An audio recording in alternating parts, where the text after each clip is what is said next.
Okay, so we started discussing the basic ideas of quantum error correction yesterday. So we'll sort of discuss things a bit more formally today. So I just want to make a note of what are all the references once again. I've posted some information on Moodle for the first module. I'll now update that. So we started by looking at quantum noise channels, or more generally quantum operations. So I would refer you to chapter 8 of Nielsen and Chuang, or chapter 3 of Preskill notes. Okay.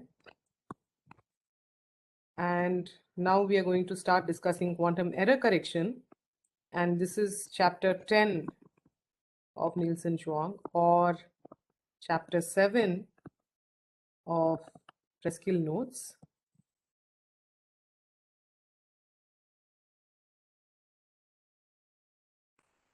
Today's lecture, I will briefly also talk about this idea of fidelity. Okay. Now, this is a fairly important idea, and I'm not sure I'll have time to enough time to spend on this during this course. But of course, some of this I'll make as part of the problem set and all that. But Nielsen and Chuang devotes an entire chapter to this. Okay.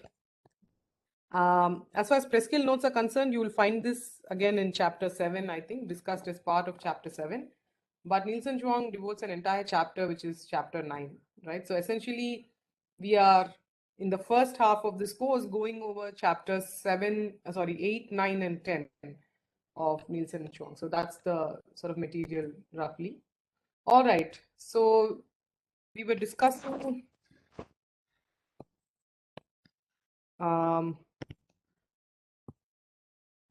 so we discussed an example of a classical error correcting scheme, right? For a particular kind of noise, namely bit flip noise.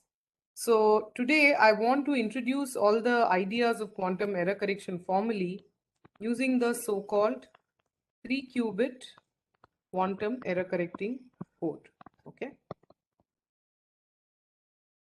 So this is a code that is tailored to correct for single qubit bit flip noise, right?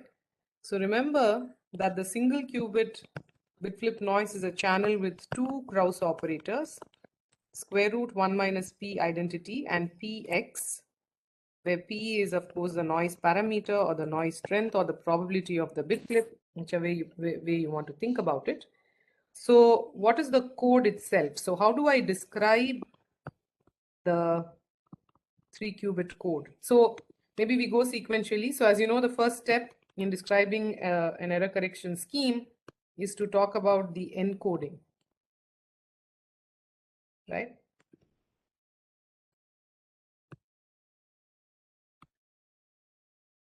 Or in other words, you want to talk about what is the code space first, right? So what is this idea of a code space? So I'll use some kind of curly C to denote a code or a code space. And as we discussed yesterday, this is some subspace of the system Hilbert space. The system Hilbert space, in this case, we're talking qubits. So the system Hilbert space is just C2. But now I'm saying that there is 3 qubits. Okay. So this is some subspace of this tensor product space or this larger space C2 tensor 3, right? So the code space is a two-dimensional subspace of the 3-qubit Hilbert space. So the single qubit Hilbert space is C2. The single qubit space, remember, is C2. So the 3-qubit space is C2 tensor 3. I'm just writing it in different ways because I will use all kinds of notation like this in the next few weeks. And we are picking a suitably chosen two-dimensional subspace of this 8-dimensional vector space, right? This is a 8-dimensional complex linear vector space, and we're going to pick a suitably chosen two-dimensional subspace of this. So what is this suitably chosen two-dimensional subspace? So the C here, I hope this bold C you can distinguish from this curly C that I'm writing. I'll maybe add more curls to it. But this bold C is the complex field and C2 is the two-dimensional complex linear vector space, right? That's the old notation that we are used to. Okay.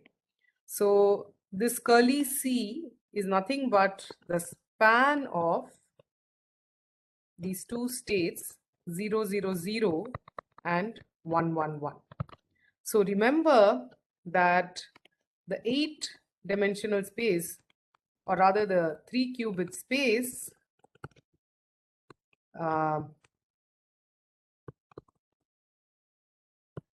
has the following computational basis.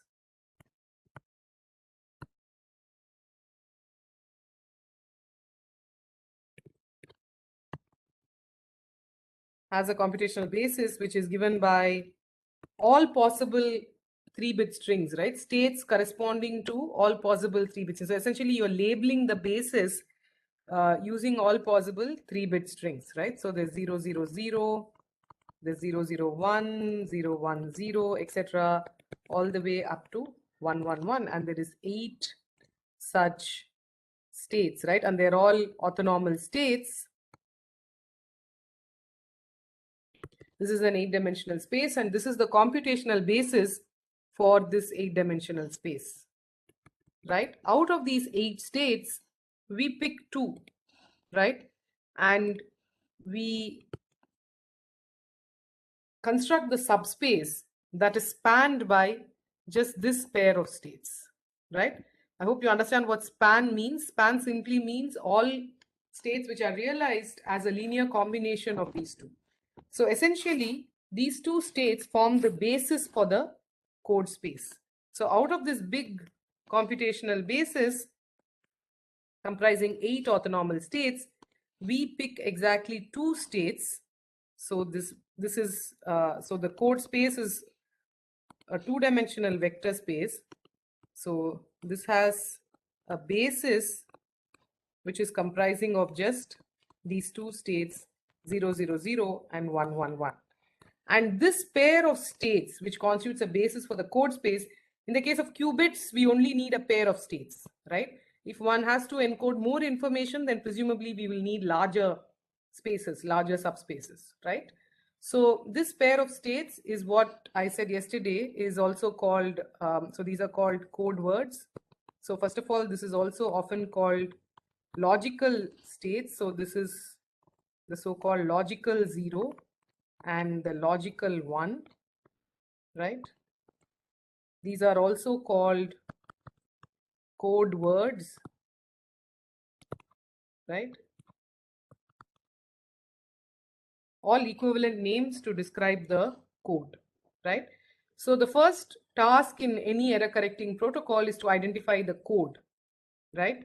And in this case, how did we arrive at this code? Well, basically we were motivated by the classical analog, right? We were motivated by the classical bit flip noise and the classical repetition code, and that told us that somehow having 3 zeros and 3 ones is good enough to correct for single bit flip noise. And that's exactly what we are attempting to do here, right? So now the encoding part is complete once you have what is called an encoding circuit. So formally, you can think of an encoding map. Now, this is a map essentially from the single qubit physical Hilbert space to the 3-qubit code space. but this somehow has to be a reversible map. So note that you're going from a 1 qubit space to a 3 qubit space, right? But we would like this to be a reversible process. We don't want this to be a noisy or irreversible process, right? Because this is something you want to reverse finally. Once you finish your error correction, you're still in this encoded space. From there, you want to be able to get back to the code space. So we need this to be a reversible process.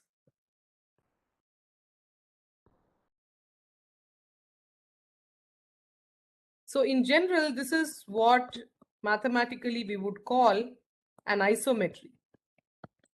Because the dimension of this input and the output space may not be the same, you often call this an isometry, right? So the encoding map technically is an isometry, but what we will do is to essentially make it a unitary. So we will say, we will look at it as a mapping from, so we can, so those of you who know a bit about these maps on spaces will know that the isometry can always be extended to form a unitary. So we will extend it to form a unitary map, which is simply a unitary transformation, right? So how do we extend it? So we will say that the encoding is a unitary map on the 3 qubit space itself.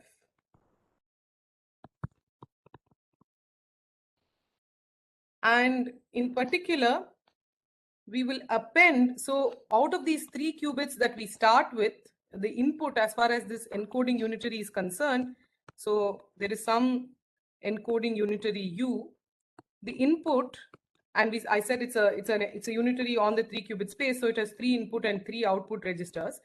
The first register typically is what will be important for us, and this is what we will call the data register or the data qubit. And the other 2 registers are essentially there for the ride. They are the ancillary qubits, which are typically initialized to some fixed state like 0, right? And then the output, however, will be a state that truly lives inside not just the 3 qubit space, but inside the code space. So the output is a state inside the code space. Maybe this is a better way of writing the C, sorry.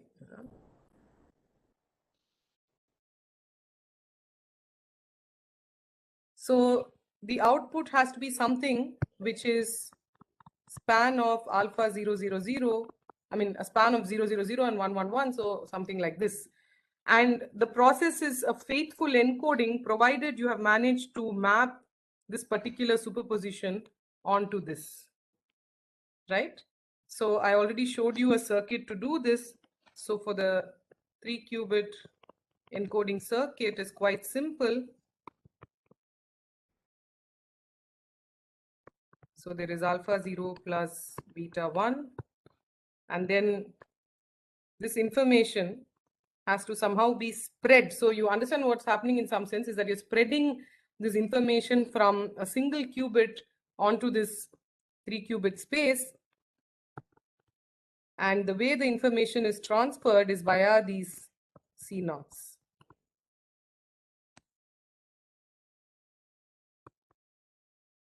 So I hope you can work this out and check for yourselves that the output here is indeed alpha 000 plus beta 111.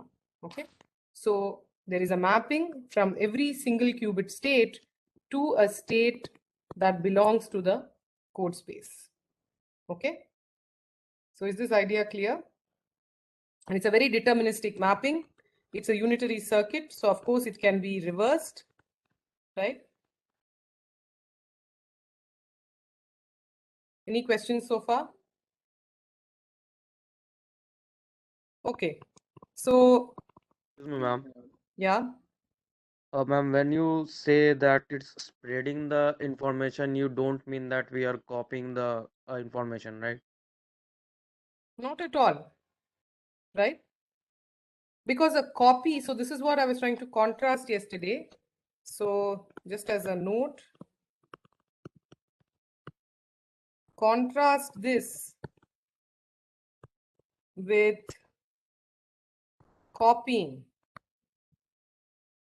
So what is copying?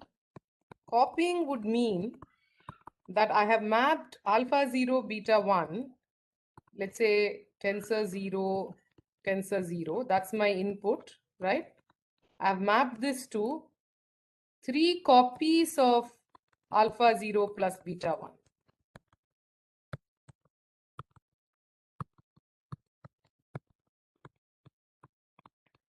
So you see, this is a very different state. Oops.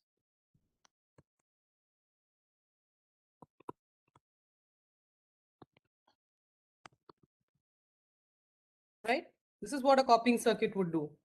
You agree? Who asked me the Yes, ma'am. question? Pratik, yeah. Yes.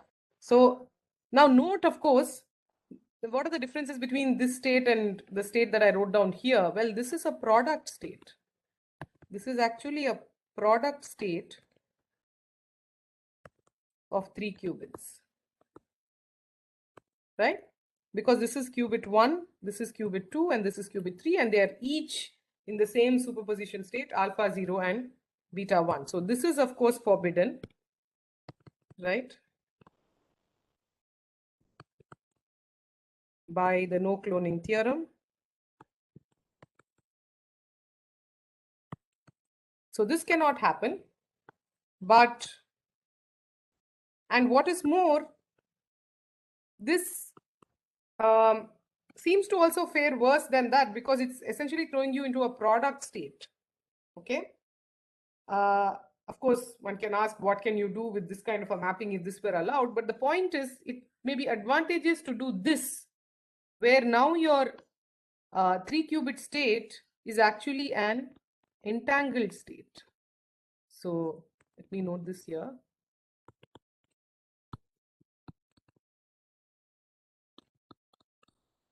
It's an entangled state of 3 qubits.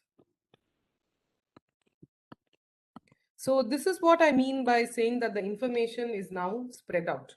So what is the objective, right? The objective is to somehow introduce redundancy in such a way that single qubit noise doesn't cause too much of a loss of information, right? In the classical case, you are actually able to do this, where you were actually able to make copies like this. And so you literally had multiple copies of the same information. But in the quantum case, since that is forbidden, what best can you do? Well, you can introduce correlation between 3 qubits and store this information. Now, what do I mean by the information? The information is the state of the single qubit, right? Information is what is your alpha and what's your beta. Or if you want to write it as theta phi, then what is your theta and what is that relative phase phi? That information is now smeared across these 3 qubits and is stored in an entangled state of these 3 qubits.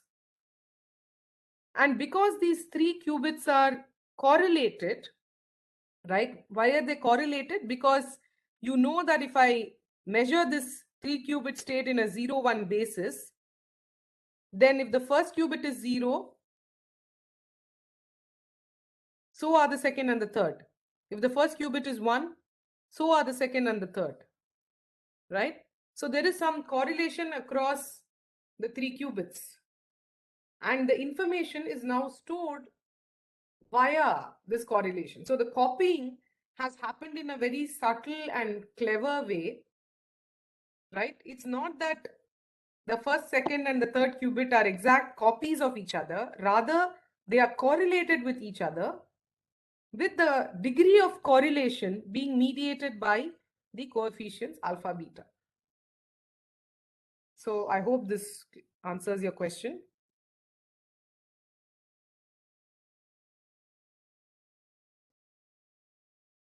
Okay, so this is about the encoding. Any further questions?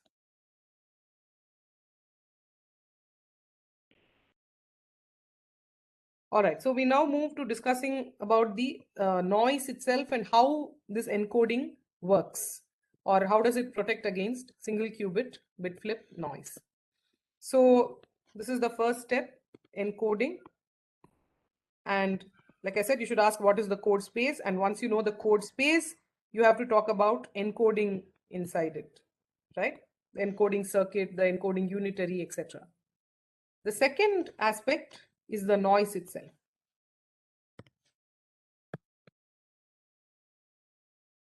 Remember now that we have to talk about a 3 qubit bit flip channel. So the noise channel is now a 3 qubit bit flip channel.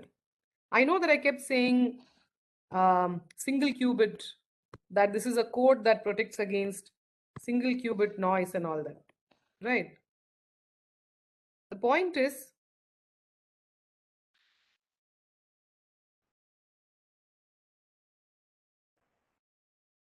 so the second aspect you have to look at is a noise channel. And in this case, it's now a 3 qubit bit flip channel.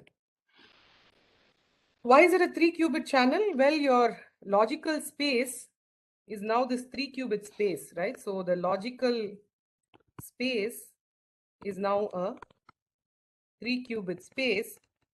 And remember the assumption that we made, that the noise is IID. So it can't be that you preferentially choose which is the qubit that is going to get affected. If indeed you had that information, then you can proceed very differently. The point is that you go into a larger space so that you have enough room to be able to distinguish the action of the noise and to be able to correct for it, right? So the noise is IID means that qubit 1 and qubit 2 and qubit 3 are all affected by identical bit flip channels.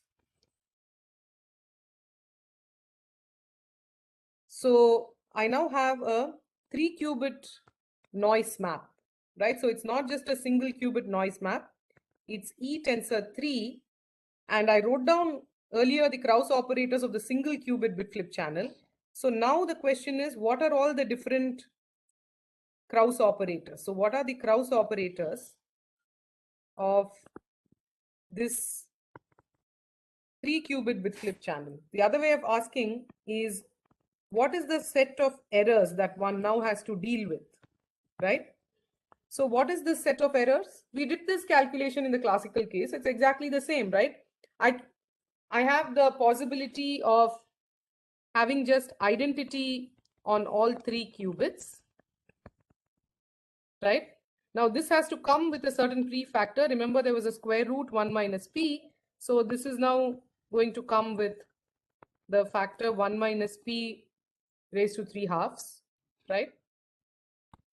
And then what do I have? I have the single bit flip operators. So I have identity tensor x. I have identity x identity. So I'm going to start dropping this tensor product now. When I write 3 operators in sequence, it is implied that they're acting on different qubits, right? So, or maybe I'll continue putting it for a while, but I will soon drop these tensor products. So there's identity tensor x, identity tensor x, tensor identity, and x identity. So this is the set of single qubit bit flips, and all of them come with a certain prefactor, which is just square root p. So I just put this within bracket. This is for all 3 of them, right? And then I have so note that these are the single qubit. So this is indeed the set of single qubit errors. This is the no error operator. And now I have to write down the rest, which is 2 qubit and 3 qubit operators, error operators. So there is a set of 2 qubit operators, which is now identity XX, X identity X, and XX identity. This is now coming with a prefactor P, right? Each of them comes with a P before this, I mean, each Krauss operator is coming with a prefactor P here. So this set of Krauss operators essentially represents the 2-qubit errors.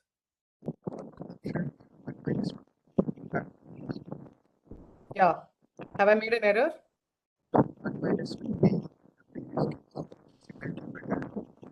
Can't hear you.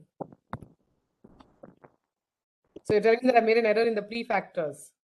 Are you saying about the 1 minus p factors in the second and third? Good. Yes, thank you. So half the job in error correction is done if you're alert like this. Okay, good. So here I need to have a, sorry, I am again saying this wrong. Yeah, so I have, so what is the prefactor that I have here for the second one? It's 1 minus p times square root p, right, for every operator. Okay.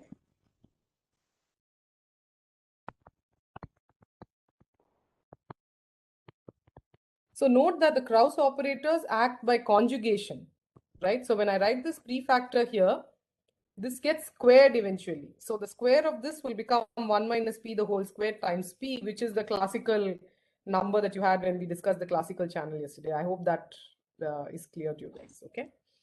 All right. So here it should be, yes, p times square root 1 minus p, right?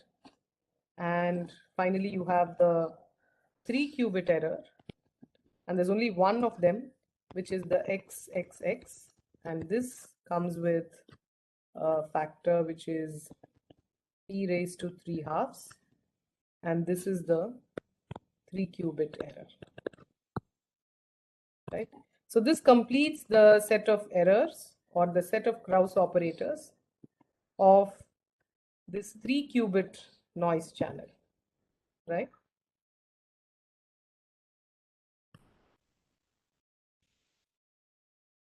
So now the job is, so always, so you'll find that this is the, this is at the heart of identifying what is a good code actually for a given noise, because this, to me, this tells me that if I go from, so right now you see there's nothing to do with the code so far. We're simply saying that instead of a single qubit bit flip, what if I had a 3-qubit bit flip channel? What is the set of all errors, right? Now from this, what your code will decide is what is the set of correctable errors out of this. Every code that you pick might have its own set of correctable errors. Of course, there may be codes that you pick for which none of the errors are correctable, right? Maybe only the no error term will leave the code words invariant, and that's about it. The game is to choose a code such that you have a good enough set of correctable errors from this set, right? So what is that set of correctable errors now? So the key step is to identify the set of correctable errors for the 3-qubit code. So we have decided to stick with the classical strategy and go with this 3-qubit repetition idea. So let's see where that leads us, right? So can we identify the set of correctable errors specific to the 3-qubit code? So for that, you now have to ask what happens to the 3-qubit code. In particular, what happens to the code words under the action of the different errors, right? So I have different categories of errors, right? So let me just draw these 4 lines to say what are the 4 categories of errors that I have. So of course, there is a no error term, and that does nothing. So that just maps me back to the 0, 0, 0. Okay. Then I have crucially the single qubit errors.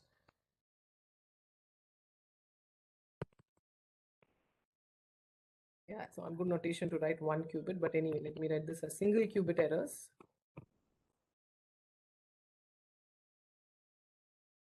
Yeah, so what happens to the 0, 0 state under the, what happens to my logical 0 under the single qubit errors?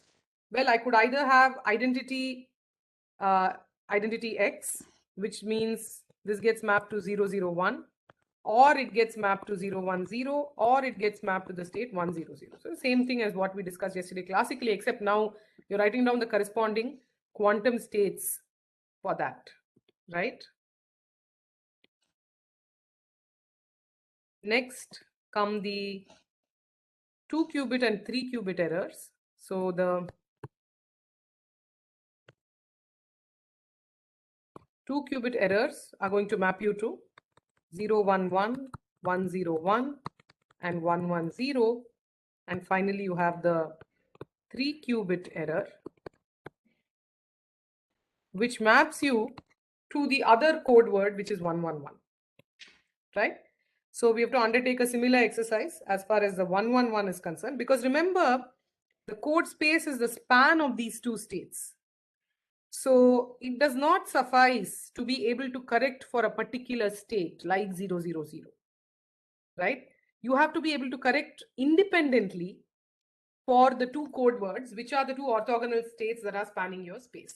So that's the way to check whether your whether a particular error is correctable or not for your code space.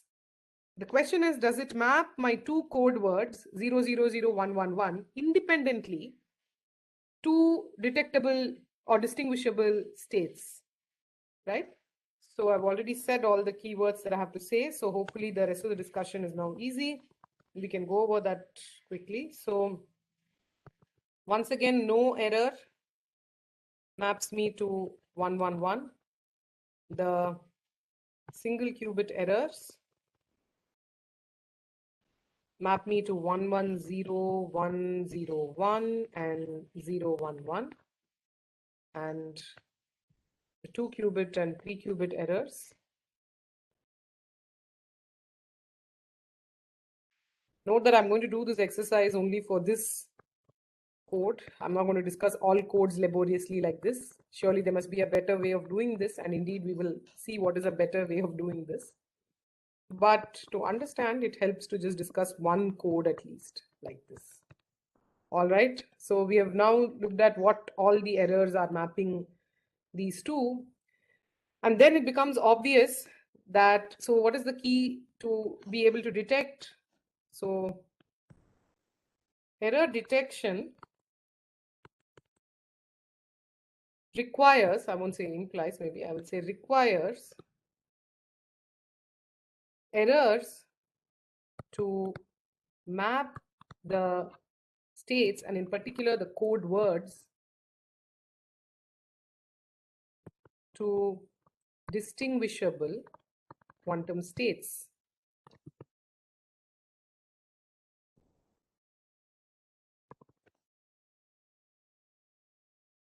Right? This idea should be, I mean, you can't dispute this fact, right? Because there's no way that you can detect whether an error has occurred or not if you cannot, by measurement, distinguish these different sets of errors, right?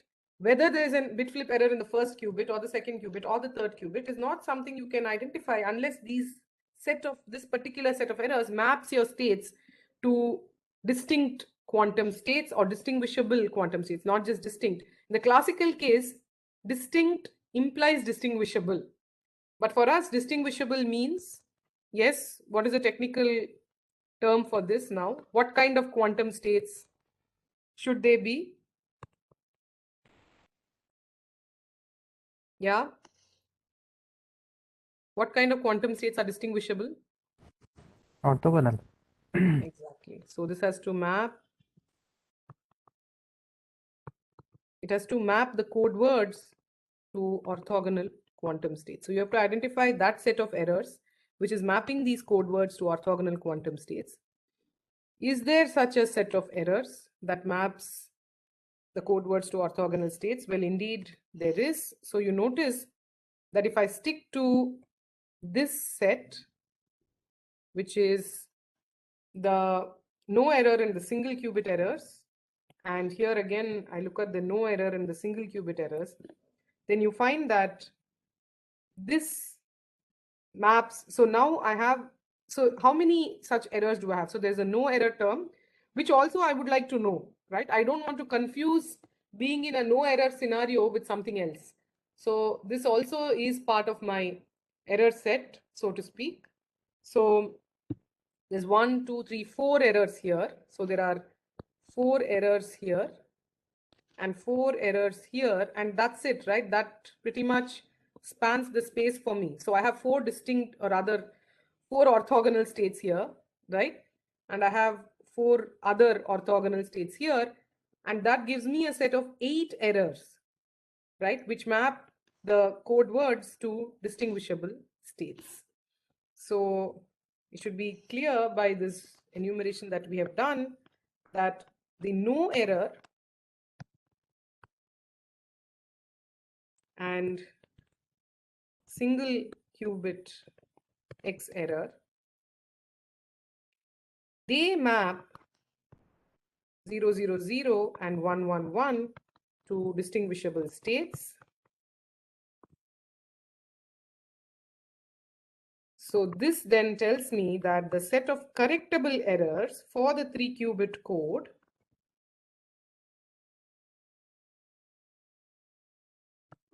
is this, right? Oops, I meant to write down the error. So it's the, I'll not put the prefactors for now.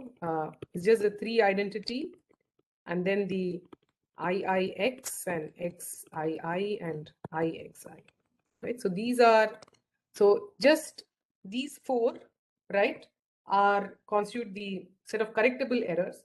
And so that's why we say that the 3 qubit code can detect and hence correct for single qubit X errors or single qubit bit flip errors. Oops.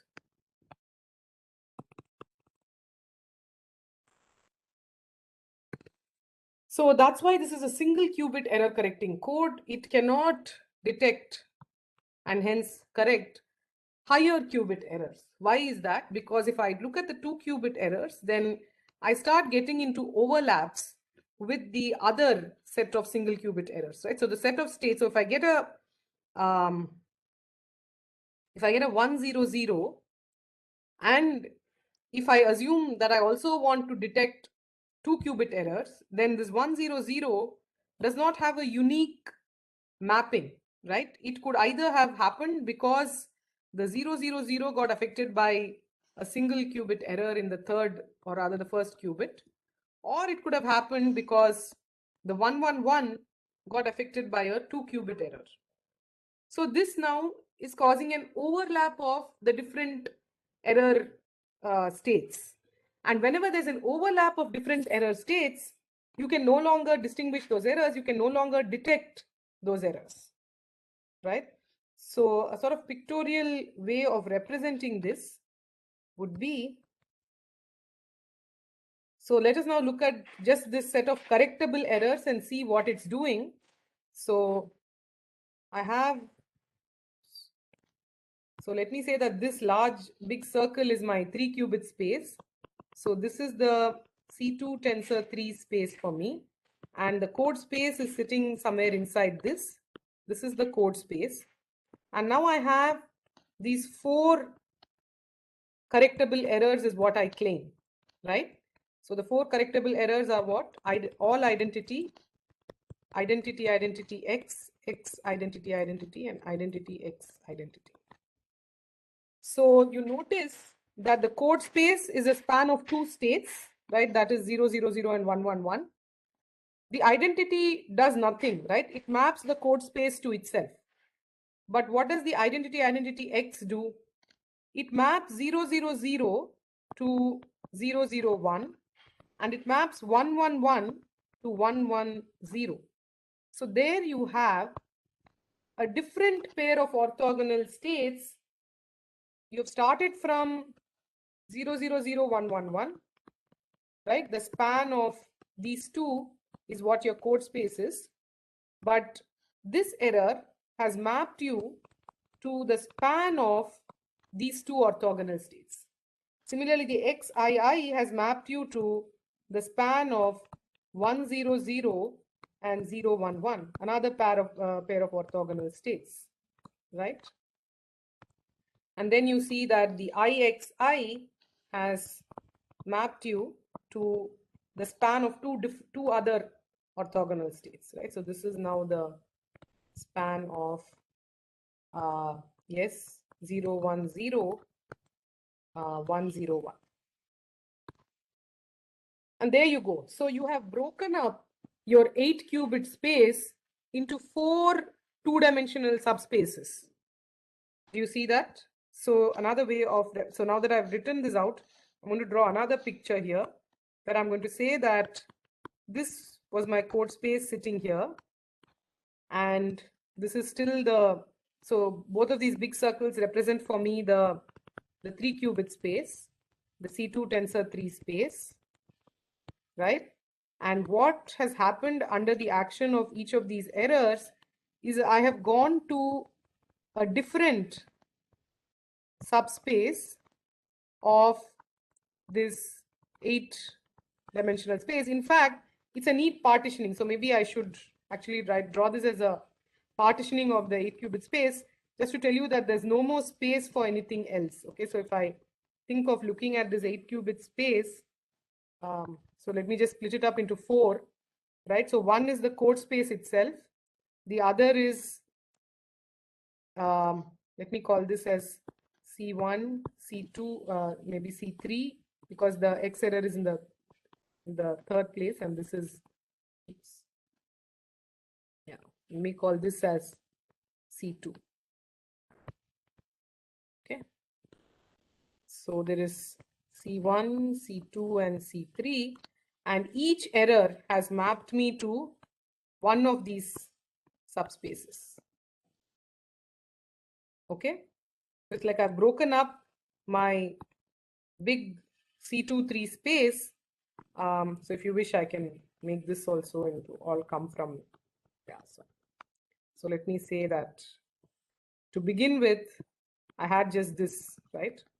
So this is where all my information was. It was all inside this code space. Okay. And now, so this is my C. There is a no error term which keeps the code space invariant, but each one of the other errors is mapping this code space. All the information that is contained in the code space is now mapped onto one of these three other subspaces. And note that these 3 other subspaces are all, so C1, C2, C3 are all mutually non-overlapping subspaces.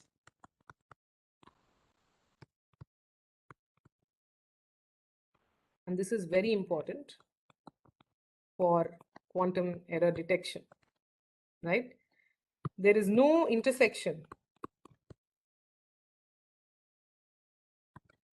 It's null, right? These subspaces have absolutely no overlap. And that is why I can now devise a quantum measurement which can distinguish whether and now note what has happened, right? We started with this 3-qubit space, but actually we were sitting inside a small corner of this 3-qubit space. We were inside a particular subspace. But under the action of the noise, under the action of these errors, the information has now spread out to the entire Hilbert space, right? Now our job, error detection and correction, is to now find out where in the larger Hilbert space have these states gotten mapped to, and bring them back to the code space. Once I bring them back to the code space, I can do the decoding map and get back to the single qubit state, the original single qubit state. So now you realize that it's just a matter of identifying which subspace the information is sitting in. Over and above these subspaces being mutually non-overlapping, there is no overlap between what 0, 0, 0 gets mapped to and what 1, 1, 1 gets mapped onto. So there's a double sort of advantage happening out here. You get mapped to distinct subspaces of the larger space under the action of each error. And within that subspace, if I see a 0, 0, 1, I know unambiguously that it has come from a 0, 0, 0. If I see a 0, 1, 1, I know unambiguously that it's come from a 1, 1, 1. So there is no overlap. There's no scope for confusion between your logical 0 and the logical 1. And that is also very important, right? So error detection and error correction is possible because of these two reasons. First, that the error maps the code space to mutually non-overlapping subspaces. Second, the 0 logical and 1 logical are mapped to distinguishable states within each, if I call each of these as error subspaces, within each error subspace. So whether it is C1, C2, or C3, there is no confusion between the logical states. Another way of saying it is that this orthogonality condition is preserved under the action of these errors, right? So the errors do take you outside the code space, right? But they take you to distinct subspaces, non-overlapping subspaces of the larger space. And what is more, this orthogonality condition between 0 logical and 1 logical is preserved under the action of the correctable errors.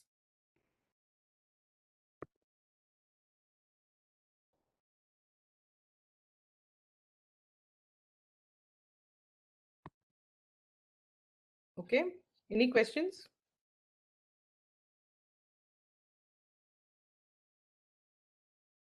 All right, so let me now show the circuits for this now. So we have to devise an error detecting circuit. So this was all to discuss the action of the noise. Once you discuss the action of the noise, you have to identify what is the set of correctable errors, right? That is the next step. And once you have identified the set of correctable errors, you have the error detection and the error correction circuits.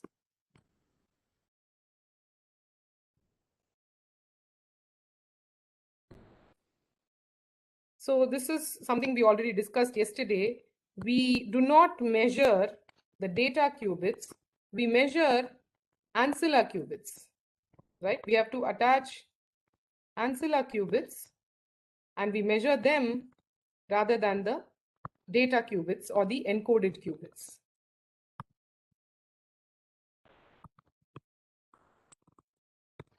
So this was the circuit. So we have this is the data qubit and this is the corrupted data qubit, right? So these are now the noisy data qubits. So what do? We have two ancillas. I'll just mark them in different colors. So we initialize both of them to 0, okay? And we apply a bunch of C naughts, right? And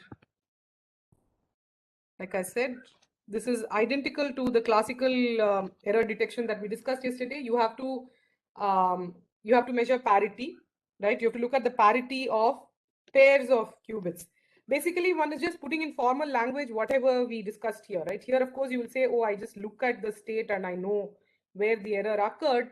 Of course, you know, but you now have to train your quantum processor to do this. So the way to do it formally is to look at parity of pairwise parity, and then you can identify a set of distinct error syndromes which will map you back to one of these 4 errors in the correctable set.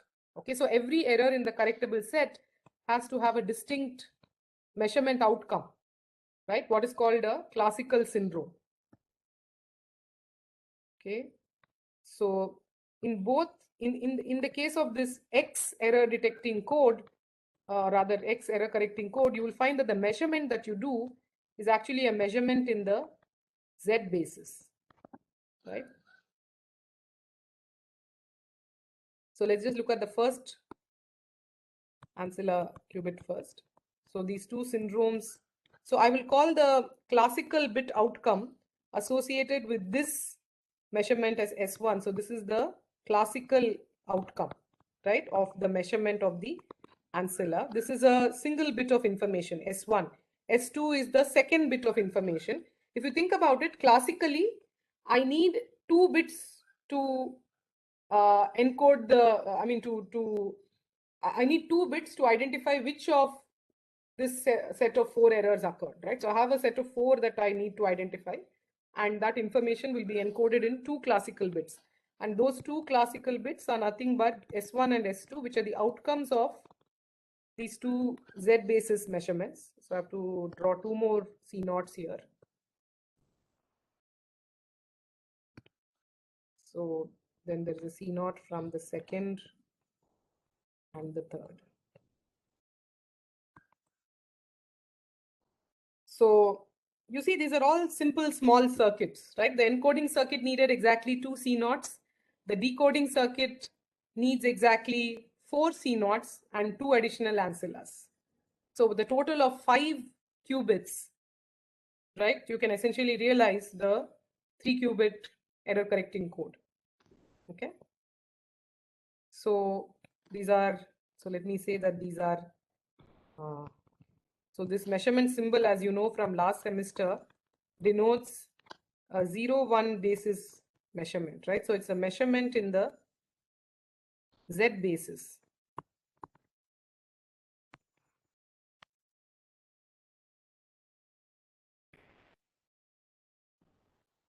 So what does this measurement tell us? So again, I will, I don't want to go over every step of this, but suppose there was no error, what happens? If there was no error, so okay, what do the C naughts do? So whenever the control is 1, the target has to get flipped, right? So it's basically detecting, like I said, so because of the action of the C naught, so the C naughts, because they flip the ancilla whenever the control qubit is 1, they are essentially measuring parity, right? They are, in some sense, they are detecting parity, or you can think of them as performing what is called a parity check operation. This is often something you will hear in a classical error correcting code context. So the C naught in this case is essentially functioning like a parity check operation, because it's counting how many ones there are, right? That's what it's basically, it's doing a pairwise actually parity check. So let me say that this is doing it pairwise. And that's why I have pairs of C naughts for each ancillas, and it's essentially counting how many ones there are in each pair, right? Because the first ancilla gets flipped if there is a 1 in either the first or the second data qubit, and the second ancilla gets flipped if there's a 1 in either the first or the second data qubit, right? So once again, you look at these error sets, right? So if I look at it this way, if I have this original code space, which is the span of 0, 0, 0 and 1, 1, 1, then you will see that the pairwise parity is even, right? So which means that both qubits are 0 or both are 1. So if both the controls are either 0 or 1, then nothing happens. So what is the Z basis measurement outcome? So let me now draw the syndrome table for this.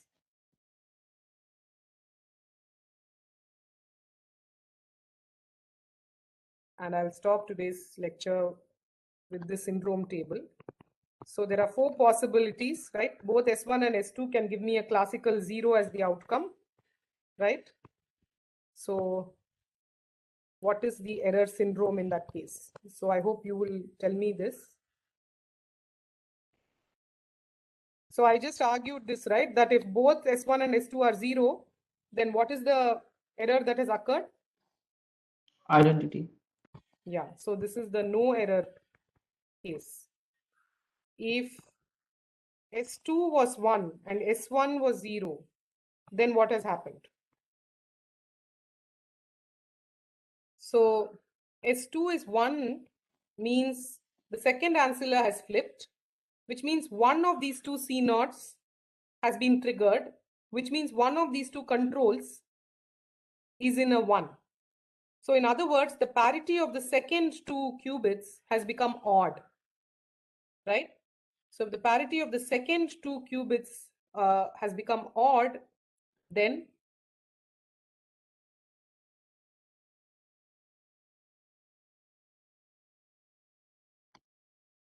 which of these four possibilities is it? So I hope you see that C3 is, yeah, sorry, IIX. Yeah. Yes, the last one.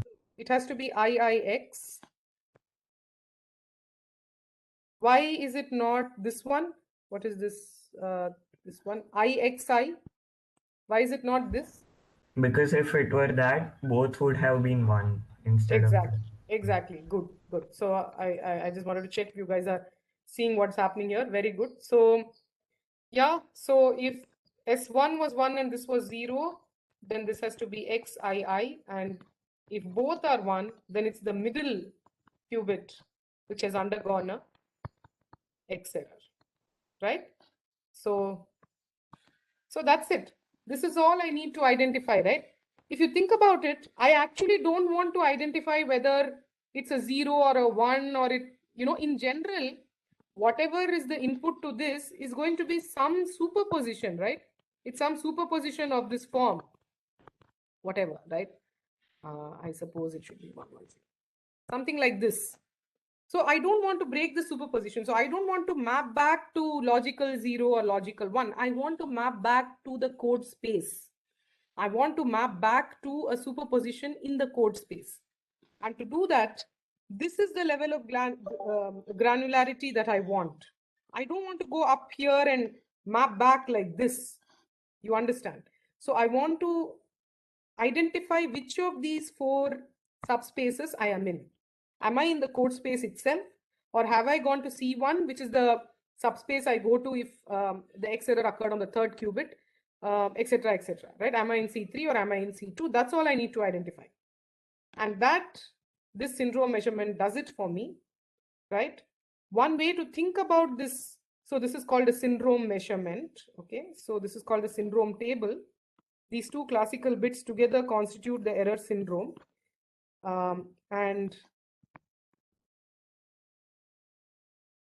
the syndrome measurement, if I think about it, is actually a Z measurement. So it's actually a Z1 tensor, Z2 tensor identity, or identity, and identity tensor Z2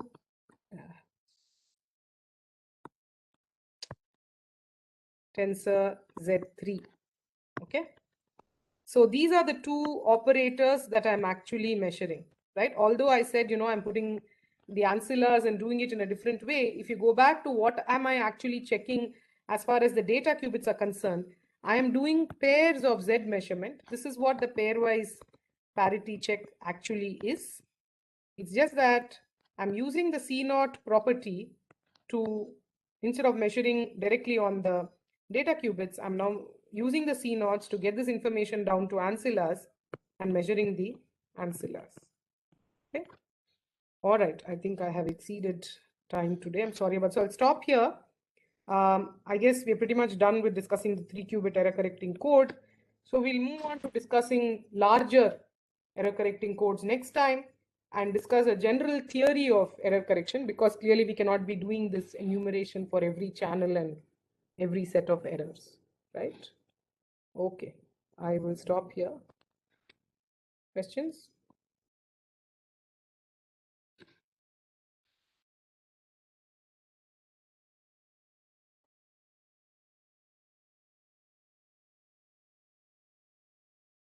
Okay, so there are no questions, and we'll meet on Monday. I will post a tutorial sometime later this week, and I guess it will be too difficult. You won't have enough time to work on it by this Saturday. So we'll discuss the tutorial next Saturday, which will be 26th, I think. Okay. So we'll discuss the tutorial on 26th. Yeah. And I'll post it by Thursday latest. Okay. See you all on Monday next. Excuse me, ma'am. Yeah. Yeah, I have a question. Can you please reshare your screen? Yeah, sure. I'll do that.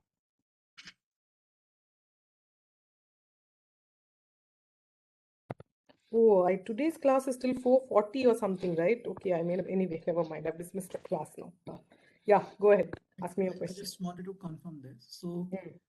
in the error detection circuit, Hmm. instead of like directly measuring this alpha, this noisy data qubit. So Hmm. this noisy data qubit could be one of these spans for the four errors subspaces, right? Yeah, yeah, yeah. Instead of directly measuring it, we are somehow extracting information in these ancillary qubits 0, 0, and Correct. 1 without Yeah. destroying the superposition, right? Yes, because the C naught is a unitary transformation, right? So it doesn't do anything to the data qubits. You can in fact work this out. You can take, so this is one example of a noisy state. You can attach a 0, 0 to this.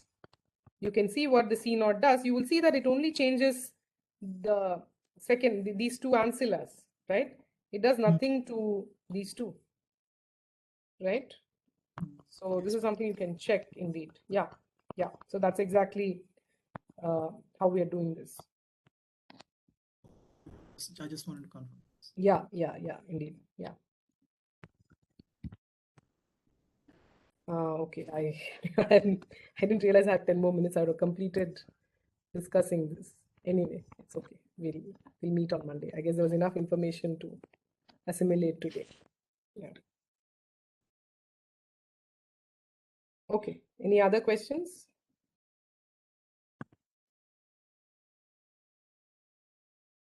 Okay. So I'll see you all on Monday then. Bye.